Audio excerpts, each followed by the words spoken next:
Hello again, I'm Dave Sarrett, Dean of the VCU School of Dentistry, and this is Dean Update number 3. Today is March 29th, 2017. One of the items that I didn't include in one of my earlier updates, our Give Kids a Smile program was highlighted in the American Dental Association News in their February 20th edition. There's a link we're putting here for you to take a look at that. Really proud of our group from both general dentistry and pediatric dentistry, headed by Liz Berry, treated over 200 patients in the VCU edition of Give Kids a Smile, the annual national event for children's dental health. We were highlighted at our university's Board of Visitors meeting in March for good practices in the use of instructional technology and application of such technology in order to recognize some cost savings. And our Board of Visitors heard about our program, and I was happy to attend and be present for that presentation. I'd also like to do a shout out for Tammy Swecker, Associate Professor in Dental Hygiene. Tammy was highlighted recently in the university's Community Engagement program for her service learning course that she directs for our dental hygiene students. We have a great service learning program, not only for our dental hygiene students, but also for our dental students. It involves working with a number of community partners and our students, providing care and education to those folks that work with our partners, and really benefits their education and a great resource for our community. I've been working on a project with a number of people headed by Cheryl Garland from the VCU Health System called the East End Initiative. That's the East End of Richmond Initiative. And a developer is interested in putting a grocery store in an area of Richmond that's been designated a food desert. Food desert's a place where there's a lack of sufficient stores and availability of good, nutritious food. And this developer intends to put up a grocery store at the corner of 9 Mile Road and 25th Street in East Richmond. And the developer has additional space that they have offered VCU the first rights to use, because this is also an area of Richmond where many services are not available. And we've been involved in planning of this project. They now have some schematic floor plans to take a look at, and we hope to have some involvement there relative to providing dental screening services or dental education with this. And there's a group from across the entire university, social work, dietetics, the psychology department, working on this project. And the VCU is continuing to update its branding. We'll put a link here to the VCU brand standards so you can take a look if you like. The latest is the addition of the VCU Health brand and integrating that into the overall VCU brand. And of course, we're part of the health enterprise of the university. And so recently I attended a meeting and got an update and provided input on the use of those brand standards and logos. So you'll see some of the VCU Health things coming out. Our Director of Information Technology, Michael Morgan, let us all know about a recent publication, What You Need to Know About HIPAA in 2016. And not only for us in the School of Dentistry, but I think everybody in healthcare practice needs to pay attention to HIPAA. The federal government, through its Office of Civil Rights, is getting serious about enforcement. There's been a number of not only large practices, but small practices and even nonprofit hospitals have been fined because of HIPAA violations. And a number of key things here they reinforce. We're doing this constantly with our faculty and staff and students about taking care. The biggest risk of breach is an unencrypted laptop being stolen that has protected health information on it. So we'll put a link here to the article I'm talking about, so it may be helpful to you. One of the things we do in our school every month is we have something called a Budget and Finance Committee.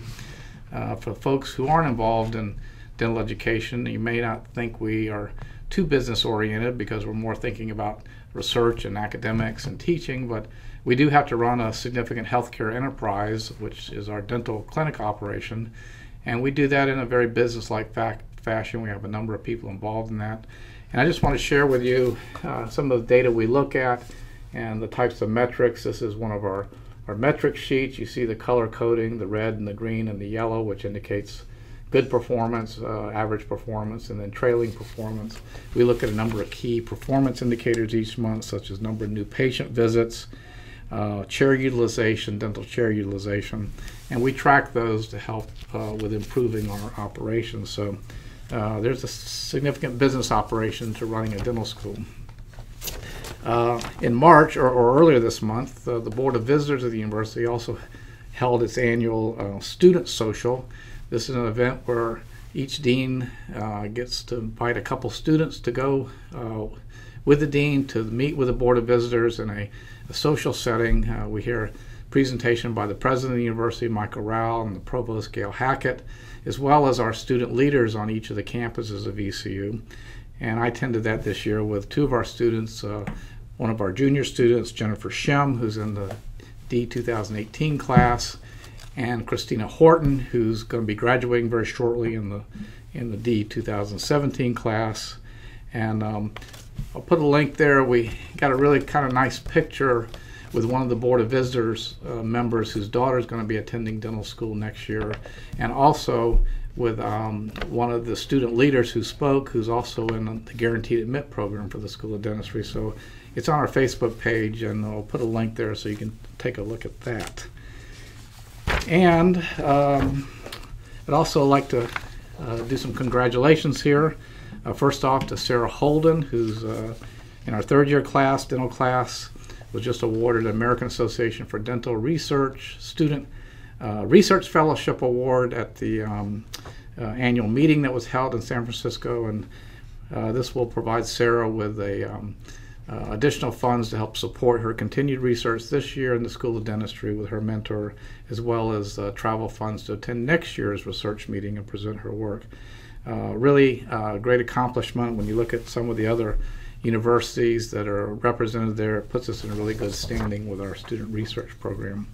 Another shout out to Dr. Gary Myers. Gary is our graduate program director in endodontics, and Gary will be installed as the president of the American Association of Endodontists next month at their annual meeting in New Orleans. So congratulations again to Dr. Myers.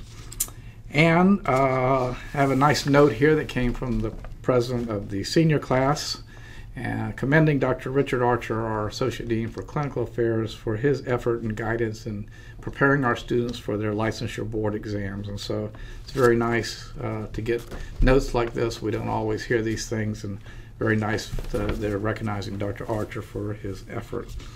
Lastly, or not lastly, we've got another congratulations to Dr. Carlos Smith in our Department of General Practice. Carlos is one of our young and upcoming faculty stars, and he was awarded an American Dental Education Association AAL tuition scholarship to the professional development program known as the Institute for Teaching and Learning. So this will allow Dr. Smith to attend that program this next year. Really great information there. We've had other faculty attend the Institute. It helps them develop their teaching and skills, learning about dental education, learning to network, and making connections with other people across dental education. So great thing for Dr. Smith to win that scholarship. I'd also like to recognize that he and his wife Heather recently Heather had a baby girl who's named Vivian Heather on March 13th, and we congratulate the Carlos family on their new addition. I'd also like to congratulate Dr. Liz Berry, who is the head of I mentioned it earlier, who heads up our Give Kids a Smile program every year. She and her husband Ryan just adopted a 2-year-old little boy named Jacob. I got to see a picture of him yesterday. He's very adorable. So congratulations to Dr. Berry and her husband Ryan. And lastly, not this weekend, but next weekend, April 7th through 9th, is the annual School of Dentistry Reunion Weekend. And if you haven't signed up yet, it's your reunion year. Remember, we do it on 5-year cycles, so if you graduated in a year that ends in 2 or 7, this is your reunion year. We put a link here to the reunion page. We want you to come out, have a good time, lots of events scheduled, and we hope to see you there at that reunion weekend. And that's all for now, and thank you, and have a good day.